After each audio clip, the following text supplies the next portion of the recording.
โอ้ยสบายดีสบายดีเนาะ โดย วันนี้ก็ได้มาหาสาวโสดเนาะทุกคนบ่ฮู้ว่า FC ยังจื้อได้บ่เนาะ หลังจากที่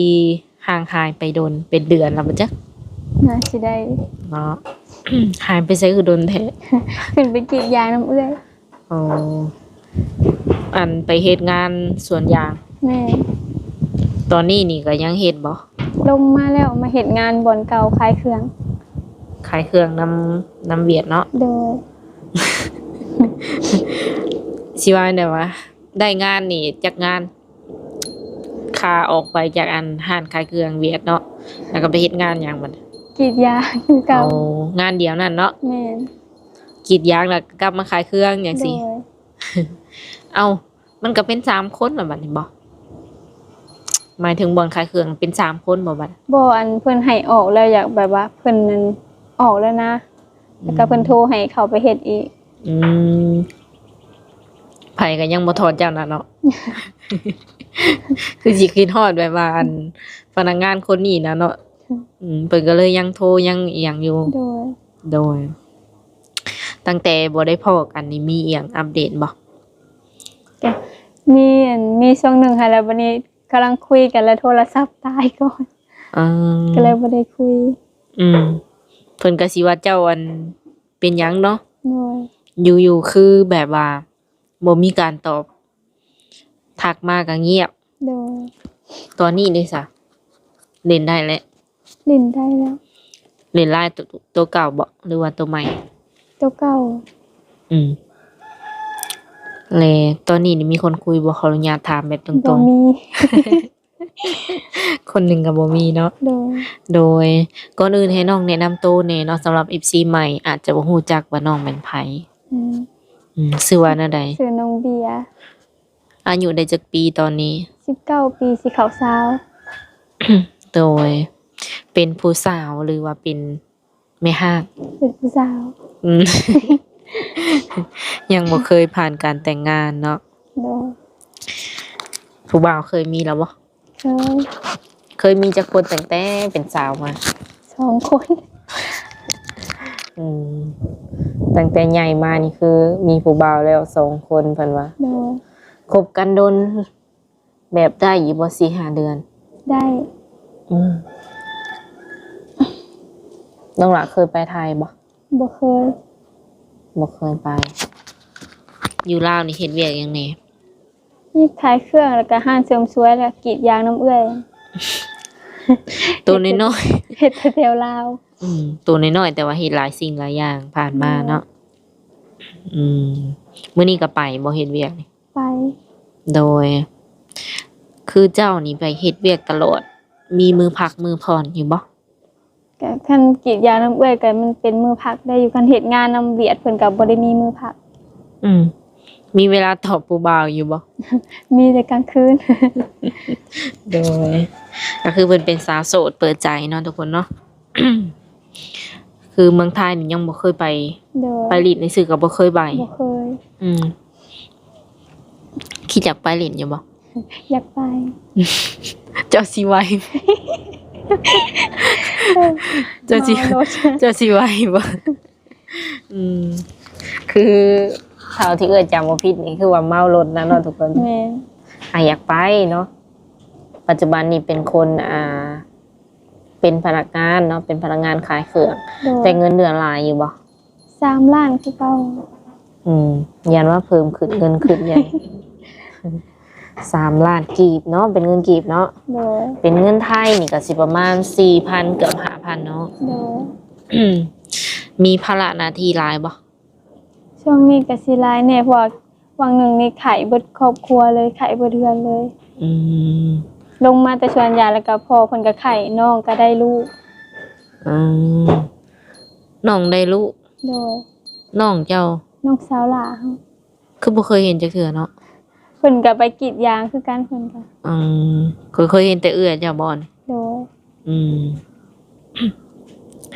เพราะว่าเอื้อยเองก็บ่ได้เข้ามาแต่ดนเนาะเลยที่นี่ FC ใหม่เพิ่นก็เพิ่มขึ้นมาเรื่อยๆแล้วก็เลยว่าขอแบบอนุญาตแบบว่าอัปเดตใหม่เนาะเพราะว่าทางน้องเพิ่นก็โสดหันนะ โดย บ่มีไผเลย เป็นตาดูตนเนาะ ก็คิดอยู่ว่าแบบเป็นหยังเฮาก็บ่มีแบบคู่มีคิงแบบคือบ่มีผู้บ่าวเข้ามาสนใจเลย ก็คิดอยู่ อืมแต่ก็มีแบบเวลาให้เพิ่นอยู่เนาะ โดย ในใจลึกๆมักผู้ชายแบบใดสูงบ่ ใส่สูง สูงขาวบ่หรือยังไง สีผิวอ่ะแนวใดก็ แม ได้ นแมนสเปคแนวใดก็ได้ โดย เจ้า19 ปีเนาะ โดย อยากได้ผู้บ่าวจักปีหาจักปี 50ลงมา 60เบิดซิดเนาะสำหรับ คุยได้ ส่วนหลายกาผู้บ่าวหรือว่าหนุ่มโสดของเอ้ยนี่มีแต่40 50 60 ปีหรือว่า60กว่าๆก็มีมีแต่ว่าน้องก็เบิ่งเอาเนาะ โดย บางคนเพิ่นก็อายุหลาย แต่ว่าเพิ่นก็ยังรูปร่างหน้าตาก็ยังรอยังแข็งแรงก็มี โดย อืมสเปคเพิ่นว่าเฮาอันลงมาฮอดรุ่นราวคราวเดียวกับตัวเองนี่บ่ ประมาณ25 รุ่นเจ้าของบ่มักบ่ ยันไปกันบ่รอด ส่วนตัวแล้วน้องหลาเป็นคนประมาณใดมักเล่นมักเที่ยวอยู่บ่ บ่บ่ค่อยไปคันงานบุญแถวบ้านแล้วไปลินอยู่ อืม คันมีงานแหละไป โดย กินได้เนาะ โดย บ่ได้แบบว่าบ่ได้มีโรคประจำตัวบ่ บ่ น้องหลาตัวน้อยๆแบบนี้นี่น้ำหนักเท่าใด 45 อืม หาก็ขึ้น บ่ ช่วงหนึงนะมีแต่42 43 แสดงว่าตัวนี้นี่ถือว่าขึ้นบ่นี่นะบ่ แม่น อันน้อยๆอันนี้นะขึ้นแล้วแม่นบ่ โดย 45 โล สูงเท่าไหร่ 147 พอดีงามเนาะก็ได้เข้าโรงเรียนอยู่บ่ผ่านมา เขาฮอดม ม .3 แสดงว่าอ่านเป็นเขียนได้ .3 โดย ลาวไทยภาษาอังกฤษได้เบิดเนาะ ภาษาอังกฤษบ่ได้ ในใจนี่อยากคุยกับผู้บ่าวทางไกลหรือว่าทางไกลไทยลาวต่างประเทศ ทางใดก็ได้ก็อยากลองคุยเบิ่งก่อน ถามว่าเพิ่นใกล้นี่ก็เวลาบ่ตรงกันนี่ก็คิดว่าจะคุยกันได้หรือว่าไปกันได้บ่จ้ะวะ ก็ยังบ่ฮู้เลยค่ะแบบช่วงเวลาแบบเฮานอนหรือเพิ่นตอนเช้าก็สิบ่ได้นะ แม่นเฮานอนเพิ่นอาจจะตื่นเนาะ โดย บางทีผัดกำลังนอนแซ่บบ่ บ่อยากขับได้เนาะ โดย มีอยู่บ่ผู้ชายโทรมากวนโทรมาอีหยังจุกจิกจูจี้ ช่วงนี้บ่มี เงียบเด้ แม่เงียบแฮง โดยมักผู้ชายแบบนี้นิสัยเป็นแบบใดอยากให้เพิ่นนิสัยเป็นประมาณใดน้องหละลองเว้าเบิ่งดู ใจเย็น อีหยังอีกบัดนี้ ก็บ่ฮู้เลยแต่แบบว่าอยากให้เพิ่นใจเย็นกว่าเฮาเพราะว่าเฮาเป็นคนใจร้อน หายเป็นอยู่บ่ เฮาบ่ แม่น หายอยู่ เออทรงสิบ่หายคนเนียงนะ หายเป็นเนาะ หายเป็น เฮ็ดให้หายก็หายได้บ่ แม่น มักผู้ชายใจเย็นกว่า โดย คือเจ้านี่ก็ใจร้อนอยู่แล้วติ แม่น เบิ่งทรงคนสิใจเย็นเนาะ ใจร้อน เว้าจาก็คืออยากให้เข้าใจนะเนาะน้องเพิ่นอยากเว้าอยู่แต่อาจจะเว้าบ่ออกเนาะทุกคน แม่นบ่ แม่น บ่ว่าที่ยังเขินอยู่นี่ฮะ บ่ได้เคย ม แต่มันบ่จักคำอธิบายให้เขา เอา ช่วงนี้ก็กลับไปเฮ็ดงานบ่มีมือพักเนาะถามว่า FC เพิ่นจะมาหานี่เฮ็ดเอาได้บัดนี้ จะได้ลางาน อืมอ่า เดือนหนึ่ง3 ล้านก็สิถึกมื้อหนึ่งแสนกีบเนาะ แสนด้วย ก็100 กว่าบาทเนาะ แม่น ถ้าน้องเพิ่นลางานมื้อใดนี่ได้เงินอยู่บ่เลย เพิ่นก็ฮักเป็นมือคือกัน มื้อใดลางาน โดยเพิ่นก็ฮักมือละแสน หาคลอดเดือนนี่แม่นเพิ่นต้องได้จ่ายบ่ แม่น ถ้าสมมุติว่าขาด4 มื้อก็คือลบออก4 มื้อบ่ แม่น บ่คืออันไปเฮ็ดงานโรงงานทั่วไปเนาะ แม่น พักก็คือจะรายเงินให้เนาะ กลับไปเฮ็ดอันรอบ2นี่เพิ่นก็ใจดีอยู่บ่ ใจดีแต่ช่วงนี้เฮาอยากขาดดุ เอาคืออยากขาดดู เพราะว่าแบบน้องก็แบบบ่สบายแบบนี้หลานก็บ่สบายเพราะรถคันเดียว อ๋อมีแต่รถจักรเจ้าอันคันเดียวนี่ แม่ ความหมายที่ว่าขาดนี่คือต้องเอารถไปห้องหมอสิ เพราะว่ามีแต่เฮากับเอื้อยได้เล่นแม่เพิ่นก็แบบเพิ่นเมื่อย ข เป็น อ หันเป็นนี่ ขออนุญาตถามทวนคืนหน่อยหนึงเนาะน้องหลามีอ้ายน้องจักคน มี6คน เจะเป็นคนที่เท่าใด คนที่ห้า เอาลูกหลานเลย ผู้กลางเฮาคนกลาง ห หลาน คน คน เนาะ หนึงโด อ๋อย ยังมีผู้น้อยที่ว่าได้ลูกหัน โดย ป้าน้องเจ้าคือเอาผัวก่อนเจ้า น้องเจ้าได้ผัวก่อนเจ้าใดๆนี่เนาะ แม่น อ้ายน้องนี่ยังโสดจักคนตอนนี้ 2คน ยังเจ้าแล้วก็ยังไผ อ้ายเฮาคนหนึง ในใจคิดว่ามื้อหน้าถ้าว่าได้ผัวได้สามีนี่สิเอาผัวมาอยู่เฮือนนี่บ่หรือว่าไปอยู่น้ำผัว แต่คันแบบเพิ่นมีหน้าที่การงานก็ไปเฮ็ดนํกัน ไปได้เนาะ โดย พ่อแม่เพิ่นก็บ่ได้ว่าที่จะให้เฮาอยู่นี่เลยเนาะ อืม สิบ่กินฮอดบ้านบ่คนบ่เคยจากบ้านนี่ฮะ ว่าคือคิดฮอดแต่แบบว่าคันมันจำเป็นก็ได้ไป คนบ่เคยไปไทยเนาะ โดย บ่เคยไปไทยสมมุติว่ามีแฟนเป็นคนไทย มีสามีเป็นคนไทยนี่คือสิคิดฮอดบ้านอยู่เบิ่ง คือสิคิดฮอดเพราะว่าบ่เคยไปไกลพ่อไกลแม่จักเทื่อ อืมโดยถ้ามี FC เพิ่นนะชวนเฮาไปลิ้นนั่นฝั่งไทยนี่ก็เพิ่นออกค่ารถค่าล่างให้นี่ก็สิไปอยู่บ่ โดย ไปได้สิไปกับไผแน่เอาไผไปแน่นำครอบครัวเจ้า นั่นอยากเอาแม่ไปแต่ว่าเพิ่นไปนำบ่ได้ อืมไผสิไปแทนมัน มีเอื้อยเฮา อืม เอาเพิ่นไปนำพอได้แบบอุ่นใจเนาะ โดยเป็นลาวเป็นลาว อืม เป็นแบบว่าเป็นล่าม บอกคล้ายๆคือคนแปลภาษาเลยเนาะ โดย เวลาแบบว่าก็เคยที่มีคนมาหาเนาะ เคย ก็จะบ่ได้รู้สึกอายหรือว่าตื่นเต้นบ่ ธรรมดา โนเวลาเพิ่นมาเนาะคนเก่าๆนี่ถือว่าหายไปเบิดแล้ว อืม เจ้าหายเพิ่นบ่ บ่ เอออันความหมายนี่คือทำอิฐน่ะเสร็จกันอยู่ แม่นก็แชทก็โทรคุยกันปกติ อืมแล้วเพิ่นบ่ได้มีเบอร์แบบว่าคนใกล้ชิดกับเฮาบ่ บ่มี อืมแสดงว่าเพิ่นก็จะบ่ฮู้ว่าจะเป็นหยัง แม่น โทรศัพท์ตายหรือว่าบ่ตายเพิ่นก็อาจจะบ่ฮู้ แม่น แล้วบัดนี้แปลงโทรศัพท์มาได้ทักกลับคืนไปหาเพิ่นบ่ ทักแต่ว่าเพิ่นก็บ่ได้ตอบ เอา เครียดเลยเนาะอยู่ๆอยากมาก็มาอยากไปก็ไป แม่น เพิ่นสิคิดแบบนี้ถ้าพ่อกับถ้าแม่เพิ่นก็ยังอยู่นำกันบ่น้องละ โดย เพิ่นอายุประมาณเท่าไหร่ตอนนี้ ที่แม่เพิ่น46แล้ว 46ถ้าพ่อดิ 53ก็ยังหนุ่มเนาะ โดย เฮ็ดไร่เฮ็ดนามีหัวมีสวนให้เฮ็ดอยู่บ่ บ่มี บ่มีนา โดย อันแบบใดสิกินข้าวกินน้ำ หาเงินซื้อกับเอื้อย แบบบ่มีนาเป็นของเขาเลยนี่ แม่น เออเพราะว่าบางคนเพิ่นมีนาแต่เพิ่นบ่เฮ็ดจังซี่นะเนาะก็เลยว่าเอ้ามีนาหรือบ่มีนา บ่มี ไร่นาตะกร้านี่ก็บ่ได้มีเป็นของเฮา โดย แบบบ่ได้เฮ็ดนาคนพอได้กินข้าวบ่ มีแต่ไปขอเฮ็ดน้ำเพิ่นไปซอยเพิ่นก็ให้ปันข้าวให้กิน ปีหนึงได้ประมาณจักสอบเพิ่นเอาให้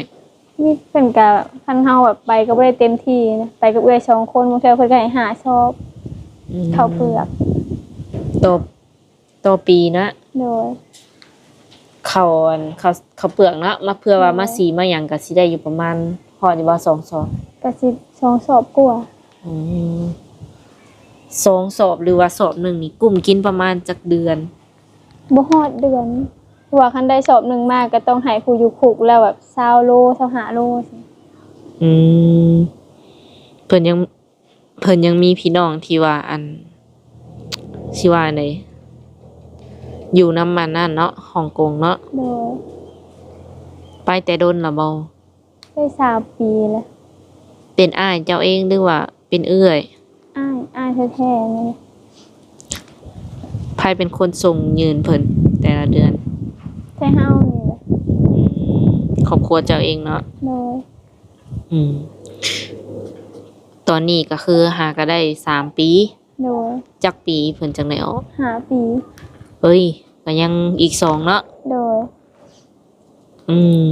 ถือว่าก็บ่ดนได้อีก2 ปีนี่ถือว่าก็วิทย์เนาะคันเฮาเฮ็ดดีเนาะ โดย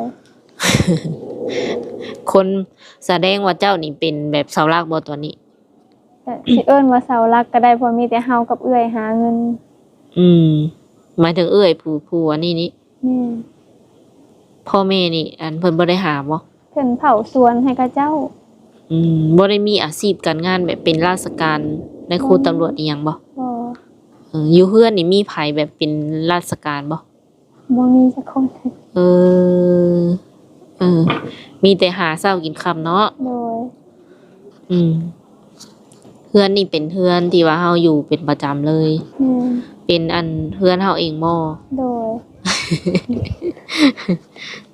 ก็ถือว่ากว้างอยู่หลายเนาะ แม่ อยู่หลายคนก็รู้สึกดีอยู่บ่ รู้สึกดี ถือกันอยู่บ่ไอ้น้อง ถือกัน บ่ได้แบบว่าผิดอิหยังกัน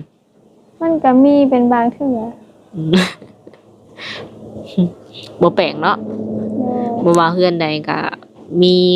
ส่วนน้อยเนาะเพิ่นก็ โดย ต้องมีผิดมีเถียงกันทุกมื้อนี้ถ้าพ่อถ้าแม่เพิ่นก็บ่ได้ว่าแนวใดบ่เรื่องคู่เรื่องคิงเฮา ก็เพิ่นก็มีถามว่าเอาแบบบ่ได้คุยกันแล้วบ่กับแบบคนนั้นคนนี้เพิ่นก็ถามว่าโทรศัพท์เฮาตายแล้ว เออ เวลาที่ว่าเฮาคุยกับผู้บ่าวนี่พ่อแม่ก็ต้องได้ฮู้นำบ่ ฮู้ เจ้าบอกเอง เฮาบ่บอกเอง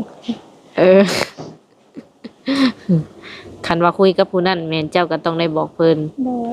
เวลาที่เฮาสิเลือกไผมาเป็นครูเนาะ แม่ ต้องผ่านพ่อกับแม่ก่อนบ่หรือว่าเฮาเลือกเอง ก็ถามว่าแต่ว่าตัดสินใจก็ต้องเป็นเฮาเองแต่ว่าก็จะให้เพิ่นฮู้ว่าเฮาลงกับผู้นี้ผู้นี้ โอ้โดยถามว่าเพิ่นฮู้แล้วคันแบบว่าเพิ่นบ่มัก ก็คือเจ้าบ่จะตัดออกเลยบ่หรือจังได ก็อยากคุยก่อนเฮาก็สิแบบคุยก่อน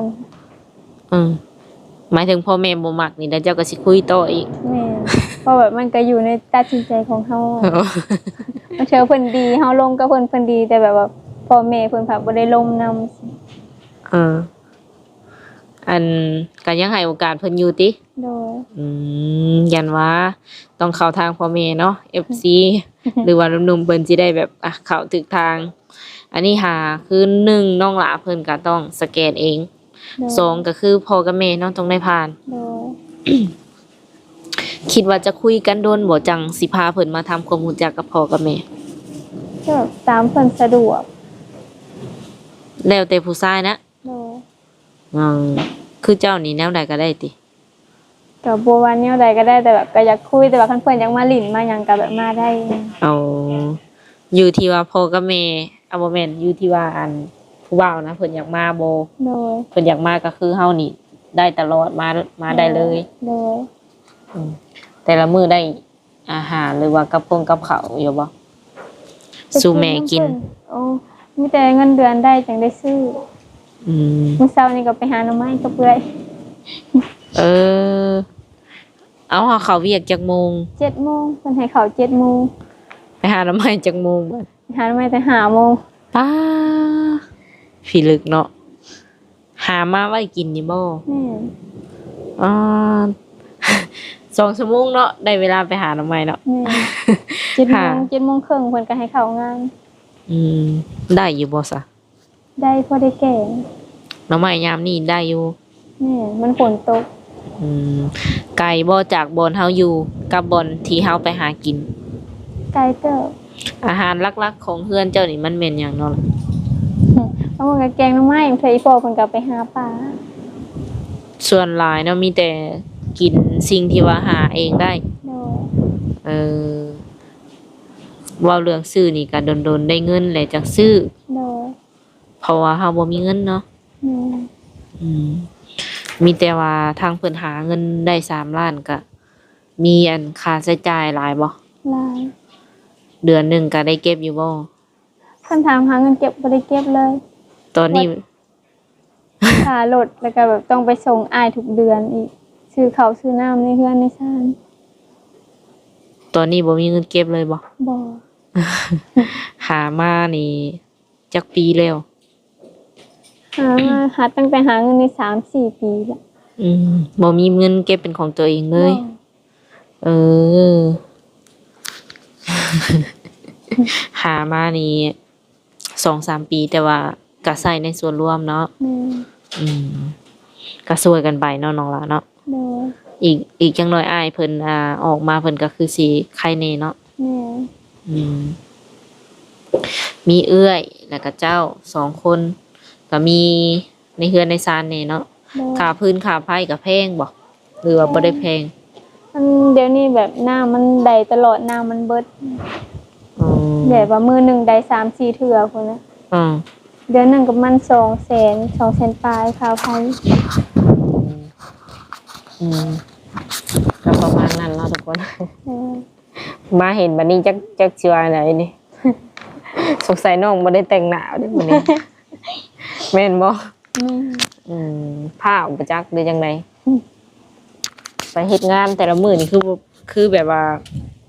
บ่ค่อยแต่งหน้า บ่ได้แต่งจักเทื่อ ลูกค้านี่บ่ได้มาจีบเฮาบ่น้องล่ะ บ่ อีหลีบ่ แม่นเพิ่นว่าเฮาเป็นเวียดแล้วเพิ่นบ่ค่อยอยากเว้านำ เออ เพราะว่าเฮาสิใส่ผ้าปิดปากใส่หมวก โดยหน้าที่ของเฮานี่คือเฮ็ดหยังแหน่แบบในการขายเครื่อง ขายเครื่องแล้วก็เขียนบินลงบินในห้านเพิ่นนั่นแหละเฮ็ดกับข้าวอิหยังหลายอย่าง กับข้าวก็ได้เฮ็ดบ่ แม่ เฮ็ดให้เจ้าของร้านนะ เฮ็ดแบบกินนํกัน เออได้กินแนวแซ่บๆอยู่บ่ เพิ่นก็ให้กินแกงไข่ขัวหมู เออ แกงไข่โมเมนต์ที่แกงไก่เนาะ บ่แกงไข่ เนูแกงไข่ขัวหมู เด้อ ยันว่าพังพิษนะ วนไปวนมาวนไปวนมาอยู่หั่น แม่ มื้อหนึงนี่เพิ่นเลี้ยงเขาวจักคาบน้องละ ข้าวเดียว อืมค่ารถค่าล่างนี่แม่นรวมอยู่ในเงินเดือนเลยบ่ แม่ คันหักค่าน้ำมูกน้ำมันนี่ก็สิได้อยู่บ่หลายปานใดเนาะ อืม อืมโดยแล้วใดก็ตอนนี้นี่ถือว่าโทรศัพท์ก็เล่นได้ปกติแล้วเนาะ โดย หากอยากติดต่อยากเนาะ แม่ เจ้าอันใด เอาอะไร เดี๋ยวนี้แบบบ่ค่อยว่างเลยมากกับเพื่อ7:30เลยก็อาบน้ำแล้วก็นอนบ่ได้ค่อยเล่นโทรศัพท์ อืมขออนุญาตถามแบบตรงๆช่วงใดแบบเฮาสิว่างต่อเพิ่นแบบปกติอะนะ 8:00 8:00 นแรงบ่ กลางคืนโดย 2 ทุ่มเนาะ แม่ ฮอดจักโมงเฮาจักนอน ก็มื้อใดเมื่อยแฮงก็จนบ่ได้อาบน้ำกัน อืม แต่มันบ่ฮู้แบบบางมื้อเวียกมันก็บ่หนัก อืม เพราะว่าเฮ็ดผู้เดียวในห้าน แจ้ง FC ไว้เลยเนาะคันแม่นน้องเพิ่นบ่ตอบหรือว่าอยู่ๆเงียบไปนี่แม่นเมื่อยแฮง โดย บางทีเสร็จไปแล้วก็รับปะก็มี กลางเว้นนี่บ่ได้ตอบเลย แม่น เพราะว่าเฮ็ดงานผู้เดียวมันแบบบ่ได้นั่งเลยนะต้องได้ยืนตลอดเวลา อืมบ่แม่นว่าบ่อยากคุยเนาะบ่ โอ้ย แต่เฮาบ่มีเวลา แม่น คันสิตั้งแต่คุยโทรศัพท์ก็สิบ่มีเงินกินเนาะ แม่น คันสิลินแต่โทรศัพท์เขาบ่มีเงิน หรือว่านั่งอยู่ซื่อๆนี่ก็บ่ได้เลยเนาะบ่มีเงินแบบบ่มีเงินใช้เงินจ่าย แม่น ถ้าว่ามีคนที่เพิ่นอยากดูแลเนาะเทคแคร์เฮา โดย พร้อมที่จะดูแลเฮาและก็บ่ต้องไปขายเครื่องขายของแต่ว่าเวลาที่เพิ่นโทรมาแชทมาแม่นให้ตอบจังซี่นะคิดว่าสิเฮ็ดได้บ่ เฮ็ดได้ อืม แต่ ถ้า บางเทื่อก็คิดได้แบบเอ้าคันเฮาสิอยู่ซื่อๆก็ย่านเพิ่นว่าขี้คร้านคือแบบบ่อยากเฮ็ดบ่อยากหา เออ เพราะว่าเฮาบ่ได้ค่อยอยู่บ้านบ่ได้ค่อยแบบนั่งอยู่ละล่าจักเทื่อมีแต่เฮ็ดงาน อืม ก็สินั่งนอน เพิ่นก็สิว่าเฮาขี้คร้านอยู่นะ ก็มีเนาะบางคนเพิ่นก็ประมาณนี้บางคนเพิ่นดูตนแฮงอยากให้น้องพักผ่อนนี่จักเทื่อเนาะตั้งแต่เติบใหญ่มาฮู้ความนี่ก็ฮู้ว่าต้องได้เฮ็ดเวียกเลยตั้งแต่ 2-3 ปีขึ้นหลังแล้วเนาะ โดย เดี๋ยวนี้ก็19เด้ก็แสดงว่าเฮ็ดตั้งแต่16 15 16เนาะ โดย อืมอะไรเพิ่นอยากให้เฮาพักผ่อนแต่ว่าอยากให้เฮาตอบโทรศัพท์ ก็ได้เนาะ โดย บ่มีปัญหา โอเคสำหรับทุกคนเลย อันนี้ต้องได้กลับไปเฮ็ดเวียกคือเก่าบ่ แม่น กินแล้วข้าว ยัง ไปกินข้าวก่อนสวัสดีเนาะ โดย โอเค เป็นแนวใดก็ถ้าว่าหนุ่มๆทักมาก็ตอบเพิ่นได้จักเล็กจักน้อยเนาะ โดย ถ้าว่าบ่ว่างก็คือบอกเพิ่นไว้ว่าบ่ว่างเนาะขายเครื่องแบบว่าเงียบๆอยู่ๆแล้วเงียบไปแล้วบ่เอาเนาะ เพิ่นถามเอื้อยเนาะ อ๋อ เพิ่นถามเอื้อยว่าเจ้าเป็นหยังเจ้าบ่สำบายบ่บางคนเป็นห่วง โดย โอเคสำหรับคลิปนี้มีหยังอยากฝากถึงผู้บ่าวบ่ ยังบ่มีเลยจะบอก แจกเฟซแจกไลน์คือเก่าบ่ โดย แจกทั้งสอง ลายของเอื้อยเฮาของเฮามันตั้งบ่ได้ เออเจ้าหลินไลน์เอื้อยเจ้าบ่ตอนนี้ โดย โดยก็โอเคสำหรับคลิปนี้3เปลี่ยนก็สิได้ขอตัวเจ้าไว้ก่อนเนาะมื้อหน้ามาร่วมกันใหม่เนาะน้องหลานเนาะ โดย โดยสบายดี สวัสดี